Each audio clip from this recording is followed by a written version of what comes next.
I am tired. From a compounding bow season, like a week off, and then rolling into gun 2 here in Iowa.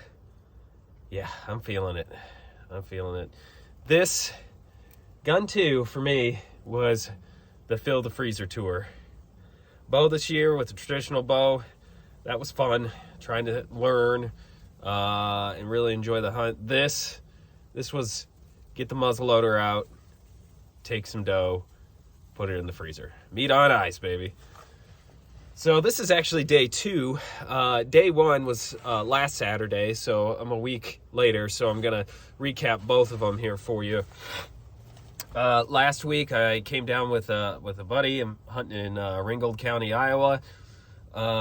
This is a pretty good piece of property. It's mostly crop ground, but there's like fingers of trees that come through here.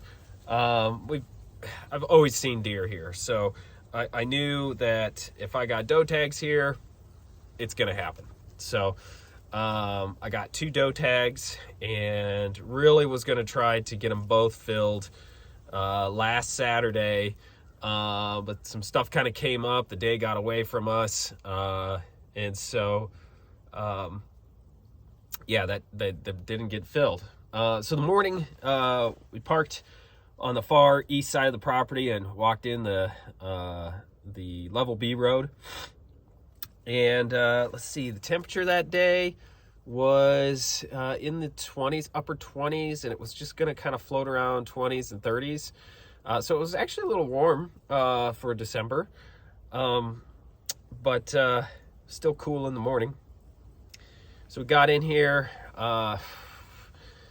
It takes a while to get down here from Des Moines, and I made a wrong turn because Apple Maps does not like taking people down B-level roads apparently, and it took me to a whole nother area. And so by the time we got geared up, unloaded, and sat in, it was like 10 minutes till first light.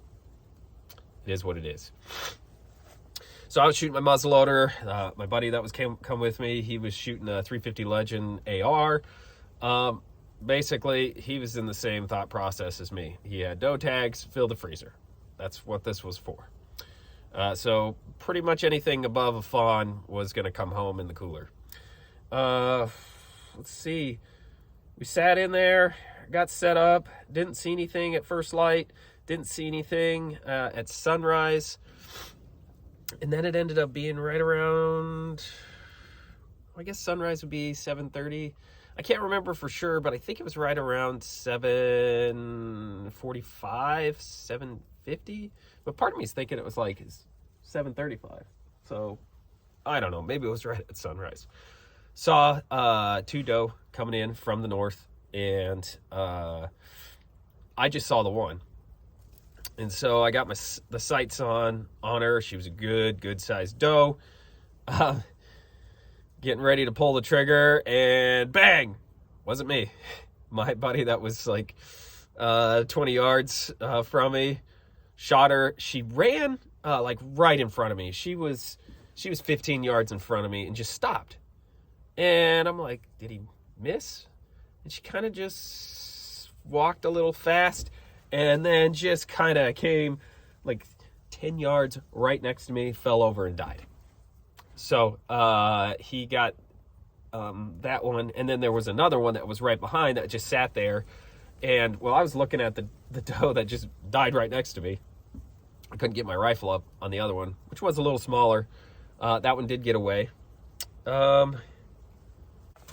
Waited for a good hour again, and saw the thing about where we were sitting, there was like this gully, so it was really tricky to see down in there from the ground. So that was kind of a trick that you learned, once it gets light out. Anyway, a wolf pack of deer, about 4 doe come rolling in, and I could just barely see like the vital area to shoot. By the way that the hill came down, it was like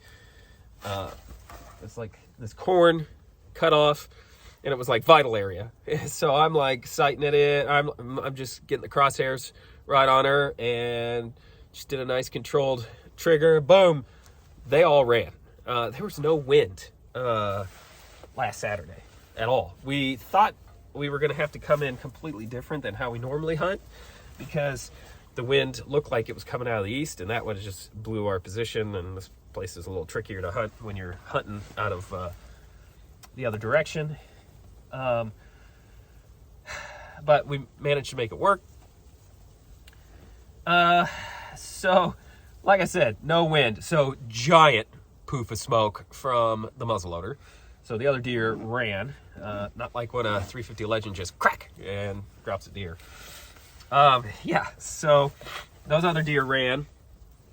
And then, as far as anything else goes, we saw about 5 good-sized doe on the other side of the trees running away. We weren't sure why. And I just, yeah, we didn't see anything else after that. I wasn't sure about the doe that I got. I mean, I thought I got her, but I couldn't see her. But we sat in there for a good, another probably 2.5 hours before we decided to get up, because we really wanted to fill all our tags. We had 4 tags to fill. I potentially got one, and then my buddy definitely got one because it was dead right next to me. So with that said, we finally got up and went to go track the deer that I shot. I could not find a blood trail in the corn, so we got into the tree line, found a blood trail, traced it back, and then it's all over the tree. Oh, is that a piece of corn? might have been in her throat. Oh.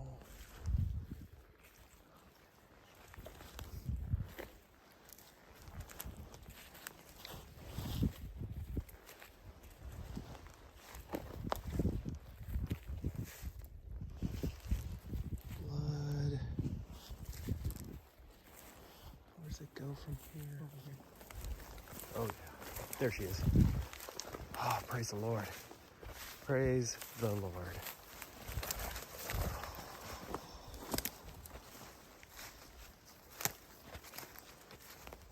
When we got there, there was like a big hole, like this big down by the abdomen. That's just like missing. Like you could see the vitals and some of the abdomen tendons and muscles. And I'm like, I shot her in the shoulder. How did it exit? There. Broadside shoulder. But there was fur right next to her carcass. We had a coyote or a fox or some sort of scoundrel decide to start dining on my deer. Luckily, it wasn't anywhere where there was savable meat. It was just kind of the gut area. I'm told that the coyotes like to go for the liver. Obviously, that's where they were going. So, we got 2 deer that day. We set up a blind for this weekend, and then my buddy wasn't able to make it. And so it was just me, myself. So I came down here all by myself and trekked in, got into the blind. It was about 6:30 when I got into the blind. First light was 7:06. Today was cold. I mean, it's been in the teens. Oh, it just got to 21. So it'd be cold. I had an old man hunt. I brought a buddy, little portable buddy Mr. Heater with me. Brought that in. I didn't fire that up right away because I wasn't sure how much noise it would make and if it would scare anything. I would have been fine though. I fired it up later and it was nice and toasty. But yeah, so had the heater in there, out of the wind. Where the blind was set up was perfect. They're just coming from the north, following the tree line, and then there's a finger from the west that they kind of can connect and come down. So just a little bit after first light, I saw the biggest buck I've ever seen in my life. And I know how a lot of people say things like that, just really just flamboyantly. No, this thing was massive. I couldn't even keep track of how many points there was because there were so many. It's those bunch of little ones that were all popping up, really long brow tines. I mean, it was a beautiful Iowa buck. But guess what? I don't have a buck tag for the season. This is the Fill the Freezer tour, not get a trophy buck tour.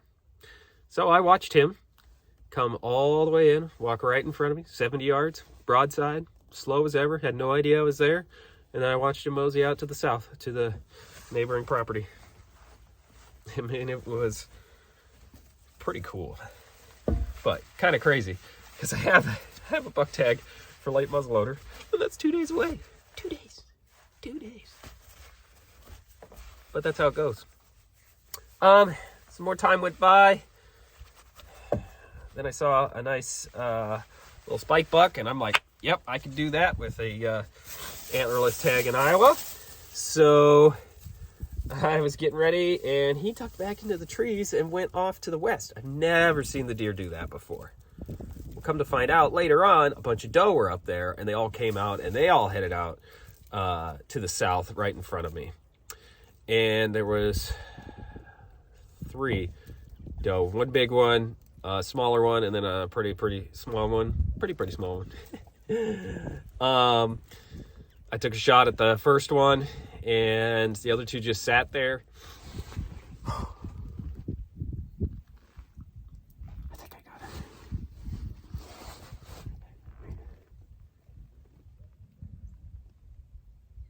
I don't know where she went, though.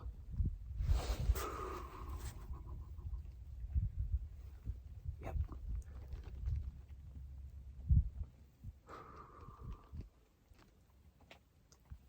Poof smoke. I watched those other doe, and then the spike buck came back. And then there was just a little buck that came with him. He had a little split fork on him, and they both just wandered down here. Then I saw a couple more doe as I waited. Then I packed up my stuff and decided to come down and find out if I filled my tag.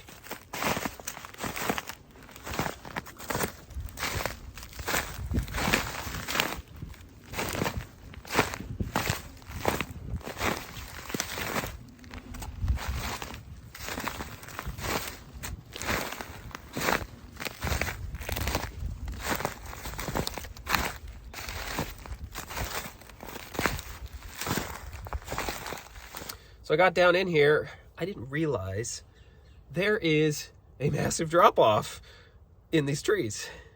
I'm here by myself. If that doe is down in that ravine, that's gonna be a trick. Now, I do quarter it up in the field, fine, but I'd just rather not be in a creek bottom, you know, quartering up a deer. Hopefully the water's frozen. Should be on a cold day like today. But, yeah, found some blood. Couldn't find any more, so then I backtracked and then realized that she kind of went in a little bit different way.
That'll do real well.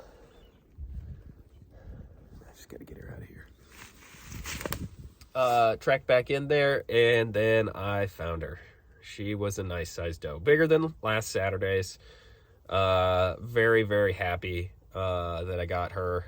It's gonna feed our family, and it's just great. So got both tags filled, packed up my blind because I'm not coming back down here this year, and that is the day. Wind was out of the northwest, pretty strong, 17 miles an hour. It was cold. It was a cold day. Your typical almost late season cold day. So, hey, I got meat for the freezer. Couldn't do it with a traditional bow, but I could do it with a muzzleloader, and I'm very, very tickled on how that muzzleloader works. It just does a great job. So I'm going to trek back to Des Moines. Have a Merry Christmas, and God bless.